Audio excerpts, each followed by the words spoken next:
Hi, my name is Lillian Brooks, and my parents didn't just betray me, they took me to court. Why? Because I wouldn't hand over the farm I bought with my own savings to my younger brother Nathan, a man who's never paid a single bill in his life. In that courtroom, they called me selfish, ungrateful, even cold-hearted, while Nathan sat there in a brand new suit, pretending to be the victim. But I didn't cry. I didn't beg.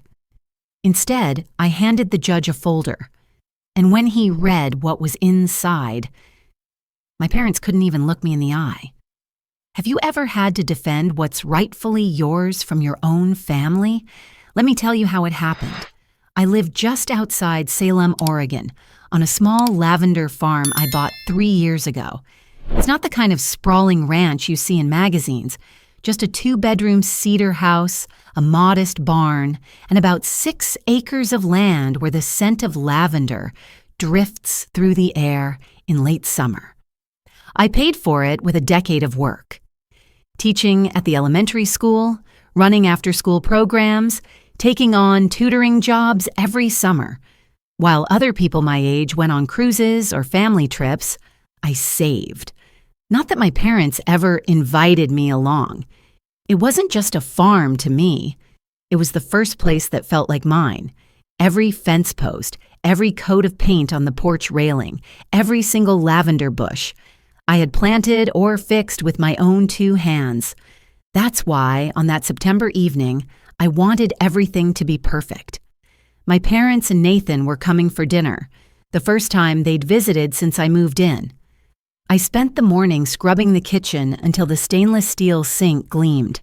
I set the table with linen napkins I'd bought on sale last winter, lit 2 candles in the center, and let the roast chicken simmer with sprigs of rosemary from my own garden. By 6 p.m., the sky was turning gold outside my kitchen window. I paced from room to room, making sure everything looked warm and inviting. Maybe, just maybe, they'd see what I'd built and be proud of me. 6:15 came and went. No car in the driveway. By the time I heard tires on gravel, it was already close to 7. My parents stepped inside like they were walking into a house they owned.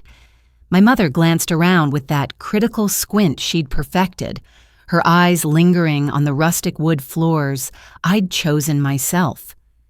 My father nodded once, distracted like his mind was somewhere else entirely. I told myself, they came. That's something. At 7:20, the doorbell rang again. Nathan strolled in like a movie star. Leather shoes polished, hair freshly cut, wearing a deep navy blazer I knew cost more than my monthly mortgage. He smelled faintly of expensive cologne, and when he hugged our parents, they lit up, like they'd just been reunited with royalty. "Look at you, Nathan," my mother beamed. "So handsome. You could be on the cover of a magazine." Nathan smiled the smile I'd seen him use on strangers, the one that made people want to give him things. "Just got back from San Diego," he said casually. "Startup launch. Busy times." Dad clapped him on the back. "You're going to take the world by storm, son." I stood there holding a bottle of Pinot Noir from a local vineyard, invisible in my own home. Dinner was mechanical. My mother picked at the chicken, like rosemary wasn't her thing, even though it was her favorite when I was a kid. My father asked Nathan about business contacts, new investments, all while Nathan spun vague but impressive-sounding stories. Not once did anyone ask me about my work, the farm, or how I managed to keep up with it all. I ate in near silence, smiling when I had to, pushing food around my plate when I didn't. When the plates were cleared, Dad cleared his throat. "Can I talk to you privately, Lil?" We stepped out onto the porch. The air was crisp, smelling faintly of pine and early autumn. "I know this place means a lot to you," he began, his tone almost apologetic. "But Nathan's been having a rough time. Your mom and I think maybe he could stay here for a while, just until he gets back on his feet." I blinked. "Stay here? In my house?" "He just needs some stability," Dad said. "You've got extra space and—" "This is my home," I interrupted. "I worked hard for it. You're being selfish." Mom's voice cut in sharply. She'd stepped out without me noticing. "Don't you remember who raised you? He's your brother." I swallowed hard. I remember. I also remember bailing him out of debt 3 years ago. I'm not his safety net. Mom scoffed. "You don't even have a husband or children. What do you need all this space for?" That one stung, but I kept my voice steady. "I'm not trying to be unkind. I just finally have a place where I can breathe." Her face hardened. Ungrateful. Nathan would have said yes without a second thought. No one spoke after that. I opened the door, handed Dad his jacket, and walked them to their car. As they left, I noticed Mom clutching a photo album, the old leather one she always carried. I tried to bridge the gap. "You still carry that around?" She smiled faintly. "All Nathan's big moments, his first science fair, his first recital. I bring it everywhere." I didn't ask where mine was. I already knew. When their car disappeared down the road, I went back inside, sat at the dining table, and stared at the one thing on the entryway shelf, an old leather folder my father had given me when I graduated college.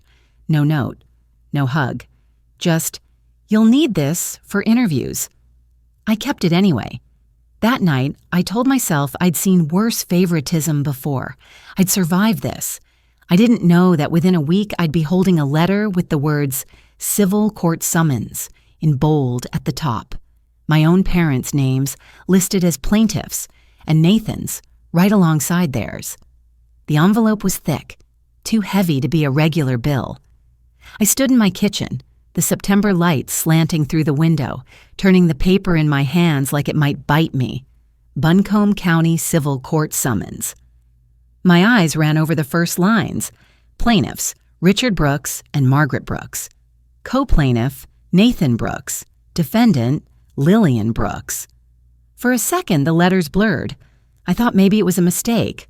Some wrong address, some mix-up in the system. But then my eyes found the charge. Breach of informal family housing agreement. Failure to uphold implicit family support. It was absurd. I had never, in my life, agreed to let Nathan live here. I'd never even joked about it. My hands trembled as I flipped to the last page. There it was, his signature, right under my parents'. Bold, clean, not a single hesitation in the pen stroke. I sat down slowly, like if I moved too fast, the floor might tilt. They weren't just asking for a temporary stay, they were suing for possession. That night, I didn't call anyone in my family. I didn't trust my voice to hold. Instead, I opened my laptop and searched for the law office listed in the papers. The next morning, I drove into downtown Salem, the court buildings rising out of the mist. The law firm's office sat wedged between a yoga studio and a mortgage broker.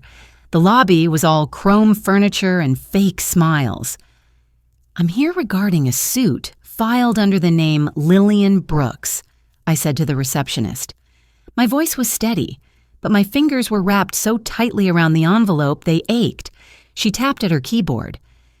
"Mr. Talbot isn't available, but one of our junior associates can speak with you." Minutes later, a man in his early 30s appeared, tie askew, coffee cup in hand. "Ms. Brooks." I followed him into a cramped office, the blinds half closed against the pale light. I explained who I was, what I'd received. He didn't even look surprised. "You'll want your own counsel," he said after skimming the summons.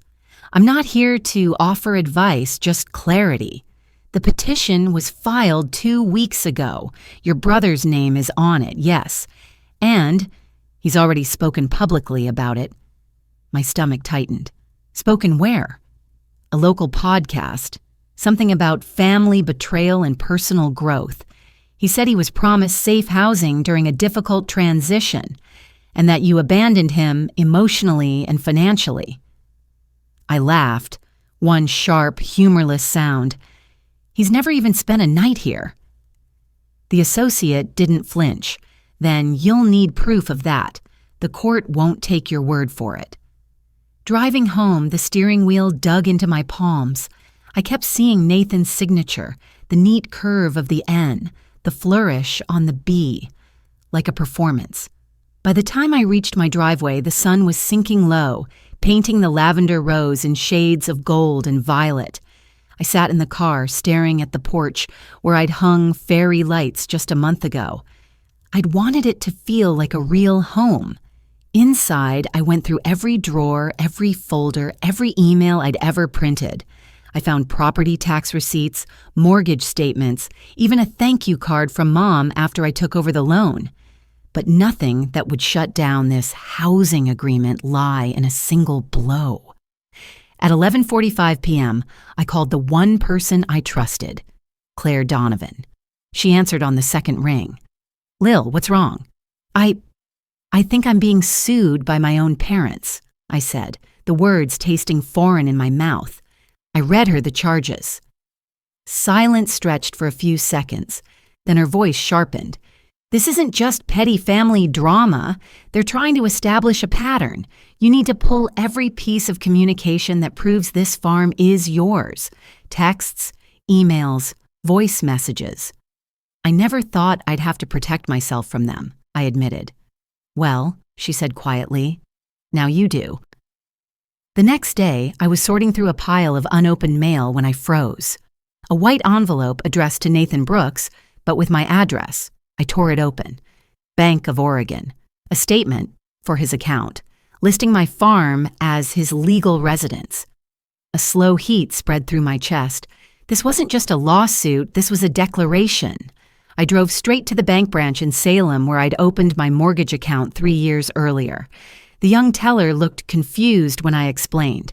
Then he checked his computer and said, "According to our records, Nathan does live at this address. We received a notarized lease agreement last month verifying it." My voice went cold. "What lease agreement?" "I never signed anything." He hesitated, then angled his screen slightly. Not enough for me to read, but enough to see the blocky shape of a legal form. "It was signed by a Margaret Brooks. That's your mother, right?" "Yes," I said, "but she doesn't own the property." "I do." He shifted uncomfortably. "It was submitted through a family law office. In cases of family disputes, it happens." I left the bank without saying goodbye. My thoughts were a jumble. But under all of it was one sharp, unshakable truth. This had been planned. The pieces were falling into place. The casual, "just let Nathan stay here" request, the sudden lawsuit, the lease agreement, the change of address at the bank. And then something else hit me. My grandfather's will. 5 years ago, after he passed, Nathan had walked away with a sizable inheritance. I was told there was nothing left for me due to a filing error. I believed it. But now, I wasn't so sure. That night, I called Claire again. "Do you remember Grandpa's will?" I asked. "I do," she said cautiously. "What if the error wasn't an error?" There was a pause. "Lil, I think you might be right." By midnight, she'd emailed me, scanned copies of the probate court records she'd dug up online. I opened the files and scrolled. My name was there in the early drafts, listed alongside Nathan's. Then, in a later document, it was gone, cleanly erased. Not a typo, not a crossed-out line, just gone. And in the corner of the page, a digital notary seal from a paralegal in Nathan's lawyer's old firm. I stared at the screen until my eyes burned. This wasn't one betrayal. It was a trail, and it started years ago. I didn't sleep that night. Every time I closed my eyes, I saw their signatures. My parents' and Nathan's, lined up neatly under the word plaintiff. The betrayal had weight now, a physical heaviness in my chest that made it hard to breathe. I knew I couldn't just tell the judge I was hurt. Hurt doesn't win cases, proof does. The next morning, I cleared the kitchen table and pulled out the metal lockbox I keep under my bed. Inside were manila folders stuffed with every major document from the last 5 years. My mortgage, insurance policies, tax returns. I started with the deed. My name printed in bold with the county clerk's stamp, dated 3 years ago. Next, the purchase agreement, showing the cashier's check I'd used for the down payment. I'd worked 10 years for that money. As I sorted the papers into neat stacks, I realized something. These weren't just documents. They were pieces of my life, proof that I'd built this place from nothing. By noon, I was standing at my neighbor Martha's door. She's been here since her husband passed, a spry woman in her 70s with a sharp memory and sharper opinions. "Of course I'll help you," she said before I even finished explaining. "I've been your neighbor 3 years, and I've never seen Nathan here longer than 20 minutes. The man couldn't tell a lavender bush from a thistle." She even remembered last January when an ice storm knocked out our power. If Nathan lived here, he sure wasn't helping you haul firewood in the snow. I wrote everything down, had her sign and date it right there at her kitchen table. Claire had been right. To prove Nathan didn't live here, I needed to find the silence, the lack of mail, the absence of bills, the empty trail. At the post office, the clerk pulled up records showing Nathan's name had never been connected to my address until last month. At the utility office, the manager printed a statement. Every account, water, power, internet, had been in my name alone since day one. I even stopped by the local feed store. The owner chuckled when I asked if Nathan had ever bought anything there. Sweetheart, if he had, I'd remember. The boy doesn't know the first thing about animal feed. That evening, as I was filing receipts, my phone rang. Unknown number. "Ms. Brooks?" The voice was low, hesitant. "You don't know me. I used to work at Holloway and Pierce, your brother's old law firm." I froze. "Go on." "I saw your name on a will revision 5 years ago. Then it disappeared. Your mother came in that day. When she left with the senior partner, the new draft had Nathan's name instead of yours." My grip tightened on the phone. "Do you have proof?" A pause. "Yes. I made a copy before I was let go. If you want it, meet me at Mill Street Cafe tomorrow at 10. The cafe smelled of fresh bread and coffee when I walked in. She was already there, mid-40s, hair pulled into a tight bun, a manila envelope on the table. "This is the original draft," she said, sliding it toward me. Inside were 2 versions of my grandfather's will. In the first, my name was right there, bequeathed a share of his land. In the second, the space was filled with Nathan's, same date stamp, different content. "I remember it like it was yesterday," she said. "If I'm called, I'll testify." I thanked her so many times, she finally laughed. "Just win. That'll be thanks enough." By the end of the week, my kitchen table looked like a war map. Deed, mortgage, and purchase records, proving I bought the farm outright. Utility and postal statements, proving Nathan never lived here. Witness statements, Martha, the mail carrier, the feed store owner, the original will draft, proof my inheritance was stolen. The bank's change of address notice, showing deliberate falsification. Claire came by that night. We sat side by side, flipping through the stacks. "This is strong," she said, "but they're going to paint you as cold, selfish.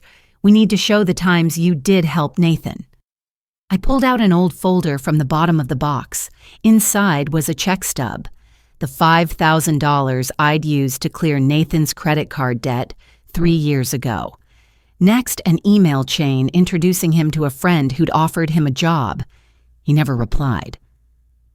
"This isn't about turning my back on family," I said.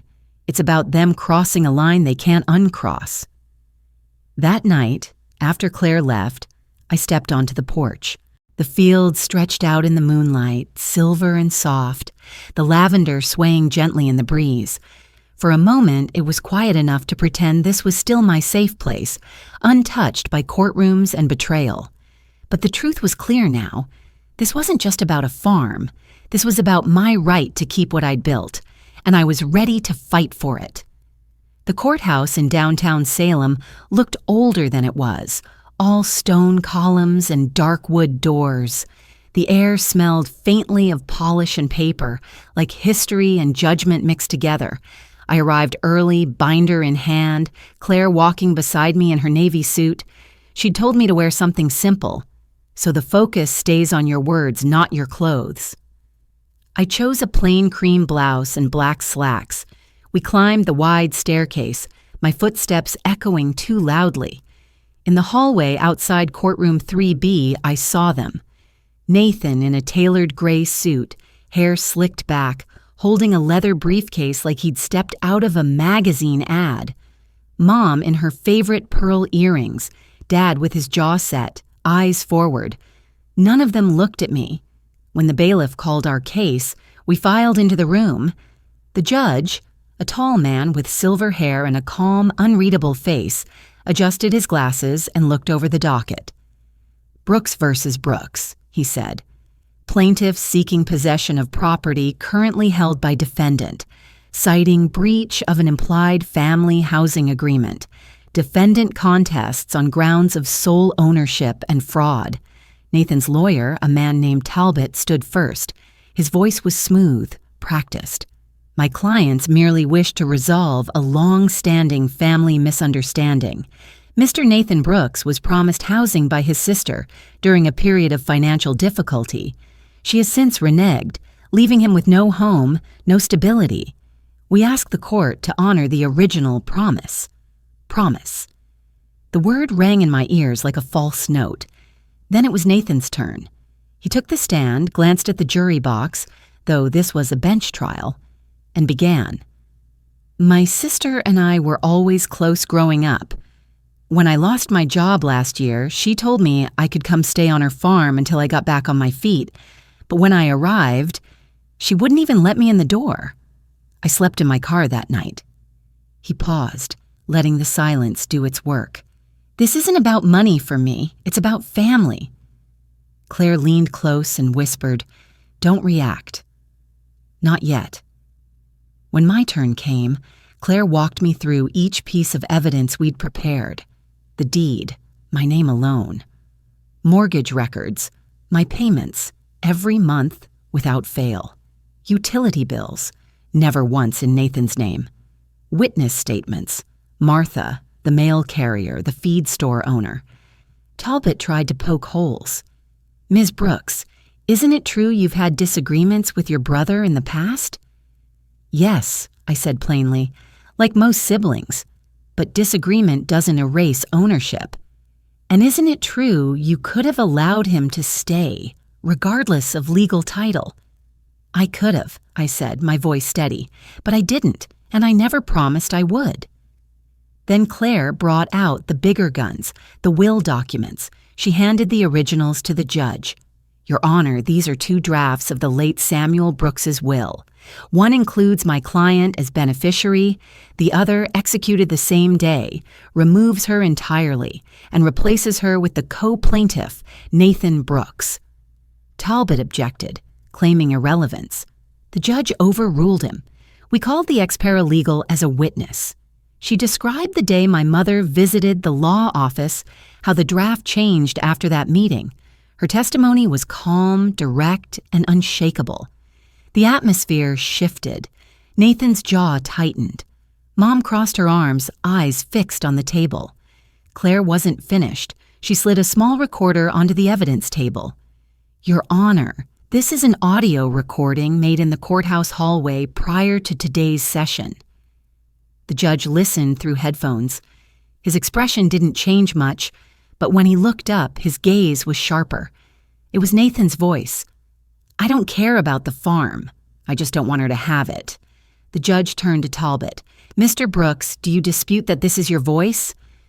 Nathan's Adam's apple bobbed. No, Your Honor, but... No further explanation needed, the judge said. By the time both sides rested, the room felt heavier. The judge announced he would review the evidence and issue a written decision within 30 days. As we left the courtroom, I passed Nathan. For a moment, I almost searched for the brother I used to know, the one who'd made me laugh until I cried when we were kids. But his eyes slid past me like I was just another stranger in the hallway. Outside, the autumn air hit me like a cleansing wind. Claire stopped at the top of the courthouse steps. You were composed, clear, that matters, she said. They'll try to settle now. Don't be surprised if you get a call. I don't want a settlement, I said. I want the truth on record. Claire smiled faintly. then we keep going. That night, back at the farm, I lit a single lamp and sat at the kitchen table. The binder lay open in front of me, pages filled with the story of the last 3 years, not in words, but in deeds, receipts, and testimony. It struck me that this wasn't just my defense. It was the history of my life here. And no matter what happened next, I was determined it wouldn't end in someone else's hands. The letter from the courthouse arrived on a rainy Thursday morning. It was thin, just a few sheets of paper. But I stared at it like it was a live wire. I didn't open it right away. Instead, I poured myself a cup of coffee, sat by the window, and listened to the rain on the tin roof. My hands itched to tear it open, but part of me wanted to hold on to this last moment before I knew. Finally, I slid a knife under the seal. The decision of the court. The property at 218 Cedar House Lane remains in the sole ownership of the defendant, Lillian Brooks. The plaintiff's claim of an implied housing agreement is without merit. The court further finds evidence of intentional misrepresentation in the plaintiff's filings and refers the matter to the district attorney for review. I read it 3 times. My vision blurred. Not from tears, at least not right away, but from the release of weeks of pressure I didn't realize I'd been carrying in my shoulders, my jaw, my chest. I had won. Claire arrived an hour later, her umbrella dripping on my porch. She took one look at my face and broke into a grin. "Let me guess," she said. I handed her the letter. She read it, nodding. "Not just a win. This is a statement. The judge didn't just say no to their claim. He called them out. That's rare." The DA's review meant Nathan and my parents might face consequences beyond losing the case. I wasn't sure how I felt about that yet. That afternoon, my phone rang. Caller ID, Mom. For a long moment, I just stared at the screen. Then I answered. Her voice was cool, almost formal. "Well, you got what you wanted." I kept my tone even. What I wanted was to keep what's mine, and to stop you from lying about me in court. She sighed, the sound sharp in my ear. "Family should come before property." "Family should come before fraud," I said quietly. "But you made your choice." She didn't reply. The line went dead. 2 days later, I ran into Nathan in the parking lot of the grocery store. He was loading bags into the back of a rental car. For a second, he looked almost like the boy I grew up with. Windblown hair, a faint smirk. But then he saw me, and the mask dropped. "You could have let it go," he said. "You could have not tried to steal from me," I replied. His jaw worked, but no words came. He shut the trunk and drove off. In the weeks that followed, the farm felt different, lighter, like it had been holding its breath and could finally exhale. I fixed the sagging fence in the north pasture, repainted the porch railings, planted a new row of lavender. Neighbors stopped by more often, bringing pies, jars of preserves, fresh eggs. One afternoon, Martha stood with me at the edge of the field, watching the sunlight catch the purple blooms. "You fought for this place," she said. "It shows." I kept all the court papers in the same binder I'd used to collect my evidence. Not because I wanted to relive it, but because I wanted a record. Proof that even when the people you expect to protect you turn against you, you can stand your ground. And maybe, one day, when someone else finds themselves sitting at a kitchen table with a thick envelope and a racing heart, I can hand them that binder and say, "Oh, here, this might help." That night, I sat on the porch with a cup of tea, the air warm with the scent of lavender. The moon was high, casting silver shadows across the rows. For the first time in months, I wasn't thinking about court dates or depositions or witness lists. I was just home. I'd fought for this place. I'd kept it. And in the quiet, I realized something. Winning wasn't about the land itself. It was about choosing not to let someone else write my story for me. Winning the case didn't feel like I thought it would. There was no confetti, no parade down Main Street, just me in my kitchen, making coffee the next morning, the same as I had the day before. But the air felt different, lighter.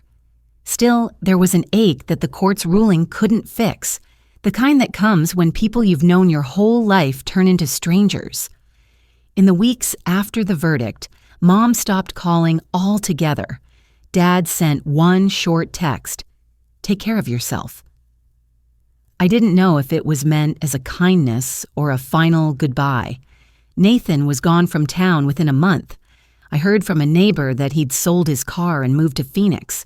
No forwarding address, no explanation, just gone. At first, the silence was a relief. No more summons delivered by the sheriff. No more thinly veiled threats from Talbot. But the quiet had a way of making the hurt louder in my head.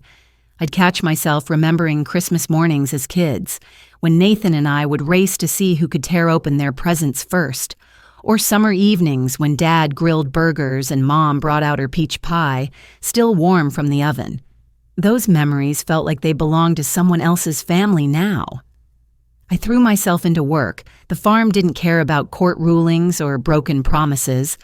The lavender still needed weeding, the fence still needed mending, the hens still needed feeding at sunrise. Martha came by often, sometimes with baked goods, sometimes just to sit on the porch with me in companionable silence. One afternoon, as we watched the sun sink low over the fields, she said, "You know, sometimes winning means losing, too." I didn't answer right away, but I knew what she meant. I'd kept my land. I'd lost my family. In late November, I got a letter from my cousin Emily. The first bit of mail from a family member in months. "Lillian," it read, "I'm hosting Christmas dinner this year. I know things are strained, but you're welcome. No pressure. Just think about it." I sat with that letter for days. Part of me wanted to go, to prove that I could still show up without bitterness. Another part knew the wounds were still too fresh. In the end, I mailed her a thank you card and declined. Not out of anger, but because I wasn't ready to sit across the table from people who had tried to take everything from me. Winter came early that year. Snow dusted the lavender fields, and the farm fell into its quiet season. I used the time to repair the barn roof, repaint the kitchen cabinets, and start a small writing project, my own account of the case, not for publication, just for me. Putting it on paper helped me see the story differently. It wasn't just about betrayal. It was about drawing a line in the dirt and saying, "This far, no farther." And it was about learning that sometimes protecting yourself means accepting that not everyone will understand or forgive. In February, I saw Nathan again. I was at the hardware store buying new fence posts when he walked in. His hair was longer, his suit replaced with a worn jacket. We locked eyes across the aisle. For a moment, neither of us moved. Then he walked over. "I heard about the DA," he said. "They dropped it. No charges." I nodded. I figured. He hesitated, then added, "I didn't think it would go that far." Mom pushed for it more than I did. I almost laughed at that. Not because it was funny, but because it was so far from the truth I'd lived. But I didn't argue. Instead, I said, "You could have stopped it." "You didn't." He looked down. "Yeah, I know." Then he turned and walked away. By spring, I'd started hosting small gatherings at the farm. Neighbors, friends from the farmer's market, a few local artisans. We'd sit around the fire pit, share food, swap stories. It wasn't the family I was born into, but it was a family all the same. One that showed up without asking what was in it for them. I still keep the binder of court documents in the cabinet by my desk, not as a trophy, but as a reminder. A reminder that standing your ground is never easy. A reminder that even when the people closest to you turn away, you can still build something strong enough to last. And a reminder that healing isn't about going back to how things were. It's about finding peace in how things are now. That evening, as the sun set over the lavender rows, I felt something shift. Not a sudden burst of joy, but a quiet, steady acceptance. I had lost some things I could never get back, but I had kept the one thing I could not replace, my home and myself, You don't need permission to protect what's yours. You don't need everyone to understand your choices. What matters is knowing you stood your ground with honesty and courage. This story isn't just about land. It's about self-respect and the quiet strength it takes to hold on when the world pushes back. Thank you for watching. If this spoke to your heart, please like, share, and subscribe. And remember, your love, your truth, your place are worth defending.